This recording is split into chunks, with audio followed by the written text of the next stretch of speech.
আসছে গ্রীষ্মকাল।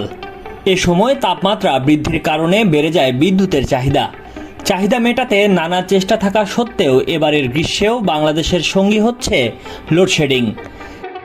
চাহিদার অতিরিক্ত সক্ষমতার বিদ্যুৎ কেন্দ্র থাকলেও প্রয়োজনীয় জ্বালানির অভাবে এবারও গরমের সময় বিদ্যুৎ সংকটে লোডশেডিং বাড়বে, এমনটাই বলছেন সংশ্লিষ্টরা। জ্বালানি আমদানির অনিশ্চয়তা ও বেসরকারি বিদ্যুৎ কেন্দ্রগুলোর বকেয়া পরিশোধ বিলম্বের কারণে গ্রীষ্মে সারা দেশে ব্যাপক লোডশেডিংয়ের আশঙ্কাও রয়েছে।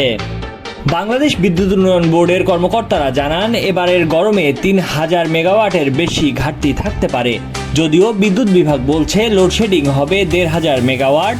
বিদ্যুৎ বিভাগ জানায়, মার্চে সর্বোচ্চ 16000 এবং এপ্রিলে 18000 মেগাওয়াট বিদ্যুতের চাহিদা ধরা হয়েছে। গত বছর একই সময় 12 থেকে 14000 মেগাওয়াট বিদ্যুৎ উৎপাদন করা হয়েছে।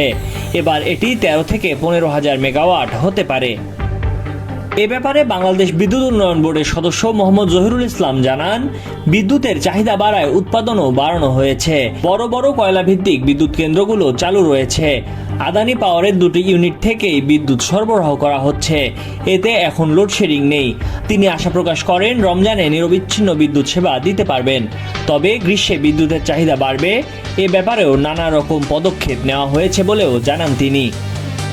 এদিকে শিল্প খাত, সেচ ও জনসাধারণের ব্যক্তিগত ব্যবহারে সাশ্রয়ী পদ্ধতি অবলম্বন করে বিদ্যুতের ব্যবহার 15% কমাতে চায় সরকার।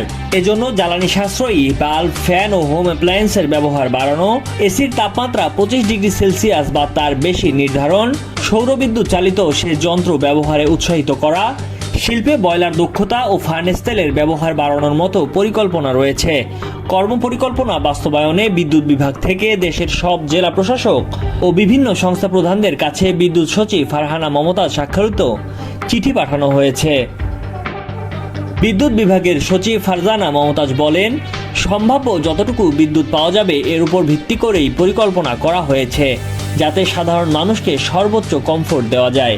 তিনি বলেন, গ্রীষ্মে বিদ্যুতের চাহিদা বাড়বে, আবার জ্বালানিরও সংকট রয়েছে, ফলে লোডশেডিং হতে পারে। তবে যতটা সম্ভব লোডশেডিং কমানোর পরিকল্পনা করা হচ্ছে।